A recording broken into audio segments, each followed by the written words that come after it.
Welcome back, everybody, to another episode of the Rupp Report. I'm your host, Tyler Russell, joined by co-host Israel Schill. We're back in studio. We're back on campus. It's actually our last ever first day of classes, if you really think about that. It is. I mean, from first grade to here, kindergarten, whatever, this is it. Last semester, first day of classes. I know I'm in between a few classes right now. Got time to come in here. You have a good schedule? Yeah, I mean, I don't got class till Monday, or till 2 on Mondays. So nice. I'm in it for a nice one. Nice. So we got some positivity somewhat. Kentucky finally got that SEC win. I say finally, they started 0-2, but it feels like a finally because it was the first time they started 0-2 in SEC play since the 2005-2006 season. That's pretty horrendous, and that's not somewhere where UK fans are hoping they would be. No. But, I mean, nonetheless, they beat them 92-68. They moved to 10-6 on the season and 1-2 in SEC play. What'd you say? Yeah, I mean, what was it? 5 or 6 minutes into the game, it was 16-8 or 18-6 or something like that. Mississippi State was up big and was playing really well, and fans were booing Kentucky during, dead balls, timeouts, whatever it was. But once they kind of locked in, I think in the second half, and I don't know what Pope was saying in the locker room. You never really know what that guy. It could be him being fiery. It could be him being very reserved. Yep. But whatever he said turned them on coming out in the second half because they played so much more cohesive on both sides of the floor. They had a little bit of a tough time, I think, rebounding at first, but they kind of figured that out. It looked like they were just missing each other on the beats, in between, but then they really started to tie it together. And obviously, I mean, the second half score shows that when they're playing together and playing well, they're unstoppable. Yeah, and I think just the toughest part about all of that is you can't wait until the second half. Exactly. I mean, luckily, again, Mississippi State, they're not the holy grail of the SEC. They're not bottom tier, but again, it's a good team. It's an SEC team. Yeah. Call it what you want, but I still just think that starting so bad is an issue. And it wasn't even like it was a terrible start. Again, they hung in there. But any team in the SEC or the NCAA tournament, you don't play a somewhat good first half. You go down 16-8 like that, that's going to come back to bite you. Yeah, especially because we've seen that happen how many times this year now where they've pretty much come out every to game, a soft start. Yeah, and especially every big game for sure where they come out to these really soft starts and have to pull themselves back into it. Yep. And I don't know when they'll be in that spot where they don't have to do that, but when they finally get to the point where they can play in both halves of the game, oh, man, I think they'll be great. But just that hump that they have to get over to get there is where we're stuck at right now. Yeah. No, and I agree with your point 100% that once they start getting, starting the games good and continuing that into the second half, they're going to be more of a lethal team. With that being said, though, we're also back to the injuries. Jalen Lowe played, 3 minutes? 3.5 minutes. Went to swipe the ball. Shoulder, I don't want to say popped out. I'm assuming that's what happened. I didn't see. Same shoulder, same injury. You knew it was going to happen. Mm-hmm. It was honestly just a matter of when, not if. You can't – the shoulder is no joke, and it pops out so easily. That's not something that's just going to, give it a couple days and it'll fix itself. That's just going to, keep being an ongoing thing. And even if he comes back – that's still going to be an ongoing thing. Yeah. And Quaintance didn't play with some swelling on his knee. Say, so you could look at that two ways. You could look at it as positivity. They still got the win. A big win. What was it, 24 points? Yeah. I think, right? Yeah, 24 points. You still got the win. But now moving forward, you're back to square one without Lowe, most likely, and could be, again, most likely without Quaintance. Well, at least on a minutes restriction. Exactly. You know what I mean? Which is what we were starting to get away from. Yeah, we were just off that point coming into Alabama, Missouri. We were like, okay, finally, JQ's ramping back up, and now here we are with him kind of struggling again. So it's that conversation of the team's not healthy again, I feel like, is going to be the main excuse for a lot of fans coming into these next few games. Obviously, you got Tennessee at Tennessee after LSU, which is, not just a battle of the border or whatever, but just a big ranked matchup that Kentucky really needs to at least perform well in. So I think it's going to be tough heading into LSU. Obviously, I guess we can transition a little bit into LSU. They have that game coming up on the 14th at 7 p.m. They, like we were talking about before we started recording, don't have really that statement win or really any good wins against good teams at all. I mean, St. John's was the best one. And at the time it was, they're still 22, but it's a ranked win's a ranked win. Yeah. St. John's is not a strong team right now and probably going forward. And their ship is sinking just the way Kentucky's is, or I guess / if whatever you want to call it was, if you want to look more positively at it. But one thing I want to talk about, and we were talking about this a little bit in the beginning. After the game, Jasper Johnson, like we talked about, he played more comfortable, and I do think that was a good sign. So Mark Pope says after the game, it's time. He's got magic to his game, and once he gets comfortable, that magic is going to show. I personally, this is my thoughts on it, Jalen Lowe goes back out with an injury, and now you're saying about Johnson once he gets comfortable. We're halfway through the season, 3 games into SEC play, and now you want to talk about once he gets comfortable. And it's not like, he wasn't playing, like doing something that Cal would do where he misses a shot, he gets pulled, doesn't play the rest of the game. But Johnson's averaging 14.9 minutes per game. But recently, 8 minutes against St. John's, 22 against Bellarmine, 6 against Bama, 10 against Mississippi State, and he didn't even play against Mizzou. Yeah. So to me, that's kind of crazy. Like, how is he supposed to build confidence?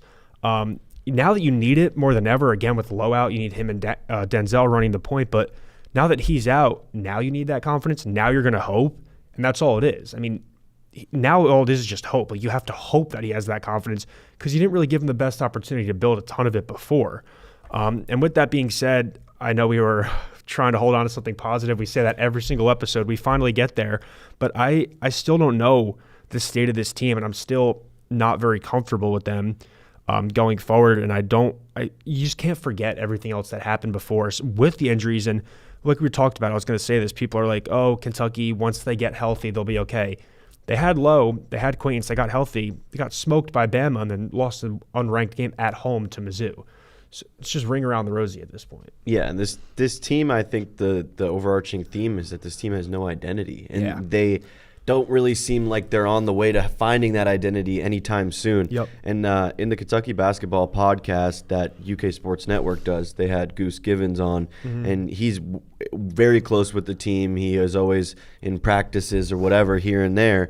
But they had him on, and he said back in the day, teams used to look at an away game in Rupp Arena on their calendar, mark that off as a loss before you even head down there because they were scared to come play here. But now that teams can march in, like teams like Missouri can march in and come in for a win, it doesn't sit well, I think, with a lot of Kentucky fans that teams can just walk in here and not even like a win that you have to like really fight and earn. You know what I mean? Like Kentucky just gave up at the end of that Missouri game. Yeah, Mizzou finished, I think it was an 8-0 run in a minute, but further than that, they closed the game on a 15-2 scoring run. Yeah.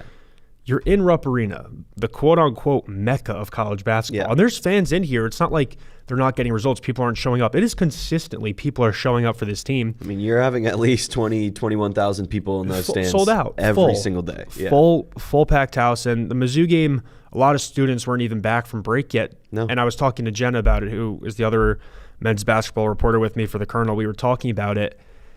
We were like, there's a lot of students here. Like the eruption zone was filled, and even like the up top where they send the reserves, even that was half full. And that was more than I thought it was going to be. And still, you let Mizzou close it out. And that's why, again, I don't know where this team's going, and I'm still not confident in them. And it's so easy, especially for a fan base like Kentucky, not taking any shots at anyone. It's so easy to fall into the we're back trap after a 24-point SEC at-home win. So easy to say, well, we shot 41% from three. We made 9 of them. We're back. We're getting momentum. Yeah, you 100% could be getting momentum, but you'd just be taking a toll on yourself for the future of the future results that I think are going to come. You just can't forget everything that's happened, and you want to forget it. You want to move on with positivity. But for us, people who talk about it, you just can't forget that stuff. And it's not even like they're out of the water, and I don't think they're anywhere close to being out of the water. No, I agree. And when you really look at like where their progression went from losing at home to North Carolina in a tough one, getting blown out by Gonzaga in Nashville, and then you start to string together a few, North Carolina Central, whatever, but Indiana at home, St. John's in Catlanta, Bellarmine at home, and then you're looking good. You get this long break. Everyone has time to get healthy. You go down to Alabama. Everybody's excited, ready to go, like extend this win streak. We're back. Bam, you don't even have 5 minutes of hope in that game, really. I mean, it wasn't even close. And then Missouri come back home. Fans are trying to rally behind you, trying as much as they can. But you're still getting booed out of your own arena at the end of the game because you just don't have the heart or whatever to keep this going. So I'm really happy that, like you said, it's nice to have a win, but it could very well just be a trap for fans because we could very well go drop LSU, Tennessee, Texas, you know what I mean? And people would be like, what the heck's going on again? And we'd be right back to where we were after we lost to Louisville and Michigan State in the span of a week. Yeah, I mean, the Louisville game, they didn't play good 40 minutes of basketball. They were still there. Yeah. They were getting blown out by Gonzaga, Michigan State. I mean, and then like you were talking about that 10-day break, everyone's rested, but that kind of ruined their momentum. And you start 2026 off with a loss at Bama. All right, benefit of the doubt. It's really hard to win there. Yeah, and Bama's looking good right now. Exactly, and their offense is unbelievable. But then you lose at home to Mizzou, and that's just not something that could be forgotten. And listen, I said it before. We've talked about it. We're not from here. We're not fans. The last thing we want to see is Kentucky lose. Yeah. I mean, we're not fans of the team, but it's our last year here. I have pride in where I go to school. I have pride in the student newspaper that I write for. You have pride in the stuff we do here with the Field of 68, your internships. We want to see Kentucky succeed, but I do think that both of us are very level-headed and know enough about sports to say this team is not a whole new team after that win. Yeah. And it's easy for people to fall into that. But so going forward, Kentucky's got LSU on Wednesday. I mean, LSU is 12-4. They're 0-3 in SEC play. They were 12-1 with a loss to number 19 Texas Tech. So they started good. I mean, non-conference, whatever, but now they're 0-3 in SEC play. They're 0-2 in ranked games. They lost to Texas Tech, like I mentioned. They just got pretty beaten up by number 11 Vanderbilt, who's a good squad. Yeah, they look great. So Kentucky's catching them at the wrong time. So Kentucky's coming in with that 24-point win. LSU's coming in off that loss to Vanderbilt. But I don't think Kentucky's going to win this game. Traveling down to Baton Rouge, it's going to be difficult. And LSU has 4 players, almost 5, averaging double digits for them. D-Dan Thomas Jr., junior guard, averaging 16.2 points per game. LSU's scoring 85 points per game, which is better than Kentucky. I mean, not by much. Kentucky's scoring 83 a game.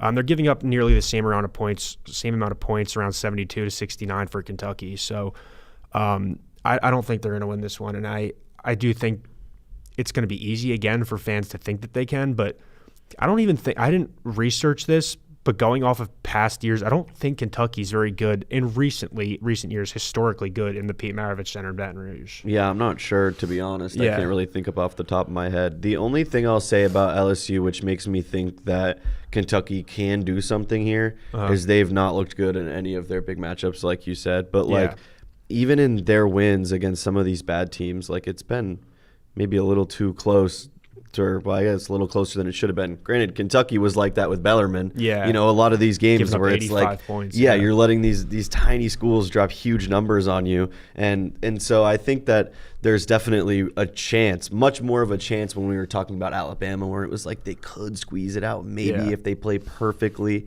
Here, I think there's a little more room for error. But like I said, like we were talking about earlier, if they can piece together that first half, I think a little bit better, because even against Mississippi State, you only are down 3, I think, going into halftime. Yeah, so I think it's around there at least. Yeah, I think if you're in a similar position, it's not the end of the world, because historically this season you're outscoring teams in the second half. In games that you're winning, and so I think if they can do it, it'll be, keeping it close in the first half. Probably won't look good, because that's just the name of the game right now, not looking good in the first half, especially in away games. Yeah. And so I think second half, they do well, they can do it, but I feel like it's hard for me to make a call on it. You know what I mean? It's hard for me to say yes or no, but I wouldn't be shocked if LSU wins, and I wouldn't be shocked if Kentucky wins. Yeah, I was actually just going to say that. I mean, I'm not saying LSU if I were to bet on the game, I'm not hammering LSU money line. I'm not hell bent that they're going to beat the crap out of Kentucky. Yeah, totally. I don't think they're going to win, but if Kentucky won, I wouldn't be shocked. Yeah. If Kentucky got blown out / just lost, I still wouldn't be shocked. Yeah. And that kind of just speaks to the volume of what the hell is going on. Because with all of that, this is Kentucky basketball starting the season number 9 in the country, obviously light years away from that now at this point, from their expectations. But you win out, you might get there. Yeah, exactly. I mean, we're in January, and we're at the point where we got people NIT tournament, and it sounds funny as hell because I that's talked a big about that at the insult in game, and somebody basketball. was like, "Dad, they wouldn't even think about saying yes to something." I don't like think that. they'd say yes to No, that. goodness, no. But the fact that that's even on the table, Yeah. the fact that I think the recent bracketology, I think I was looking before the Mizzou game, they were a 10 seed, and that was generous because 10 seed is generous. I mean, I think there are 35, 40, maybe even 50 teams in the country right now that could beat the crap out of Kentucky, which is the scariest part about all of it. It's a really bad taste that leaves in my mouth. But like, I don't know. I think if we're moving on to the predictions here, I think I'll probably go with Kentucky on this one. I think they'll be able to squeeze it out, but I think it's going to be close. Yeah. Give me I think it'll be maybe a little lower. I think they'll get it like 71 to like 66. Okay. You know? Yeah, no, that's totally valid. I could so see that. Again, it all just comes down to how they start because they start bad and you're only down by 4 or 5. You know that second half wave is coming from what we've seen. Yeah. If you go down by 15 to 20 and play horrendous, you can't build yourself or dig yourself into a hole that's way too hard to get out of. Exactly. But I do think LSU is going to win this one. Again, I wouldn't be shocked if Kentucky did, but I'm going to say 77 to 73 LSU. And both teams, LSU scoring 85 a game, Kentucky scoring 83 a game. They're both mid-80s team. But I do think it's going to come down to a defensive battle. I don't know LSU well enough to know how they start and how they're going to finish, or how they're going to start off in terms of shooting and efficiency. But from what we know with the UK, I don't think they're going to start this game good. But as long as they don't dig themselves into too deep of a hole, I think Kentucky could so win this game. But officially, I'm going to say LSU 77-73. I think this is the first time this season where we've disagreed on the prediction here. And I hope I'm horrifically wrong. I'd love to see Kentucky win 80-50. Yeah, and I hope I am not. I hope you're not either. Maybe we need to bet against them one of these times, to see if this works, then I'll just pick the opposite team every time. Yeah, we can do this every week. Yeah. And someone's got to change something. We could do it. We could do it. They're going to win out because of us. Yeah, we got to be the superstitions. I'll be the villain. I'll take them to lose every game. Someone's got to do it. Yeah. Someone's got to do it. If not us, then who? Yeah, exactly. Yeah. All right, guys, that's it for this episode. Both of us really appreciate you guys for tuning in. We love doing these. We're finally back in our studio. Feels so nice. And we just need Kentucky to get back on track. They got one against Mississippi State, but again, do not be fooled with this team. One more time from the Rupp Report, I'm your host, Tyler Russell. This is Israel